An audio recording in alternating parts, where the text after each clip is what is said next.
से दुखी है जनता, हर बस्ती हर गांव में। दया धर्म की बात करे वो बैठ के सजी सभाओं में। दान का चर्चा घर घर पहुंचे, लूट की दौलत छुपी रहे। नमस्कार दोस्तों, लोकतंत्र प्रेस में आप सभी का एक बार फिर से बहुत बहुत स्वागत है। और जैसा कि आप जानते हैं कि वर्तमान हालात में दो बड़ी बातें हमारे देश में हो रही हैं। सबसे पहली तो ये कि देश की जो बड़ी बड़ी संपत्तियां हैं, सरकार ने उनको कॉर्पोरेटाइजेशन या मॉनिटाइजेशन के नाम पर बेचने का फैसला कर लिया है। यानी जो इन संपत्तियों को, इसमें रेलवे है और बहुत सारी संस्थाएं हैं, इनको निजी हाथों में सौंप दिया जाएगा। और जिसका मतलब ये होगा कि देश की अर्थव्यवस्था की, देश के आम नागरिकों की रीढ़ बिल्कुल टूट जाएगी। दोस्तों, इसमें सरकार का तर्क है कि इन कामों को करने से देश के पास में, सरकार के पास में 6 लाख करोड़ रुपए आएंगे। 6 लाख करोड़ रुपए दोस्तों हमारे देश के सालाना बजट का 6% भी नहीं होता है। यानी इस पैसे से हमारे देश में कोई भी विकास का कार्य, जिससे कि हमारी अर्थव्यवस्था संभल जाए, ऐसा कोई भी कार्य नहीं हो सकता। ये बात निश्चित रूप से सही है।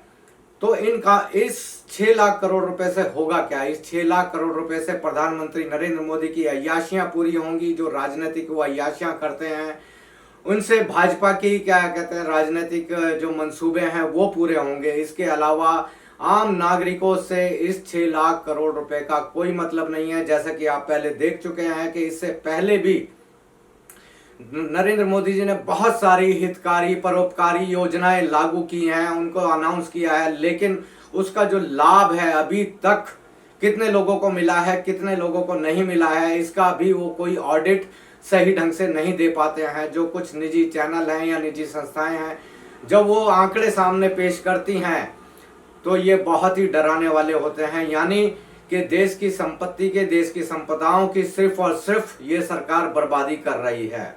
इसके बारे में क्या करना है, क्या नहीं करना है दोस्तों, ये आप ही का काम है।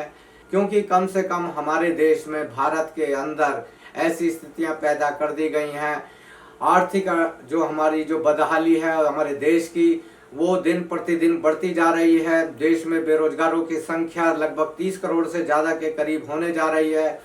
जो लगभग 60 करोड़ के करीब देश के छोटे मोटे जितने भी मझोले उद्योग हैं, वो सारे के सारे लॉकडाउन से प्रभावित हुए हैं। यानी कि ऐसा लगता है कि सरकार ने कुल मिलाकर एक सोची समझी रणनीति के तहत, सोची समझी साजिश के तहत इस देश की अर्थव्यवस्था को बर्बाद कर दिया है। इसके जो नतीजे हैं आने वाले समय में धीरे धीरे आपको पता चलते जाएंगे।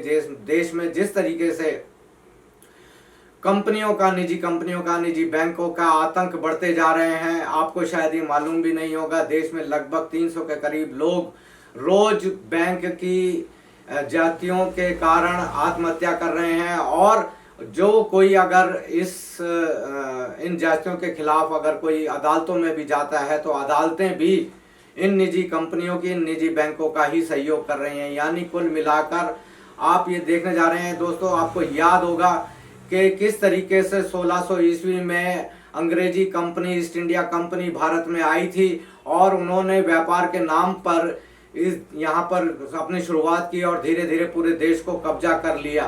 ठीक वैसी ही स्थिति आज लगभग 400 साल बाद में यहाँ पर भारत में बनने जा रही है कि किस तरीके से 2-4 कंपनी इस पूरे देश की हर संपदा को वो खरीदते जा रहे हैं, हर संपदा पर अपना कब्जा जमाते जा रहे हैं और धीरे धीरे वो इस देश पर कब्जा कर लेंगे। और अप्रत्यक्ष रूप से आपको लगेगा कि हम लोकतांत्रिक किसी देश में रहते हैं, शासन में रहते हैं, लेकिन ऐसा बिल्कुल भी नहीं है। जैसा कि आप देखते हैं कि कोई भी आदमी अगर कोई शासन के खिलाफ, प्रशासन के खिलाफ कोई भी आवाज उठाता है, तो आप ये देख रहे हैं किस तरीके से उनको राजद्रोह के मामले में, देशद्रोह के मामले में उनको उठाकर जेल में भेज दिया जाता है। तो ये सारे का सारा जो हमारी स्थिति है, देश की परिस्थितियां हैं, वो एक बहुत भयानक रूप लेने जा रही हैं, जिसका फैसला आपको करना है। आपको समझना है कि आप आगे क्या करना चाहते हैं। धन्यवाद। दिलदारी का ढोंग रचा कर इच्छा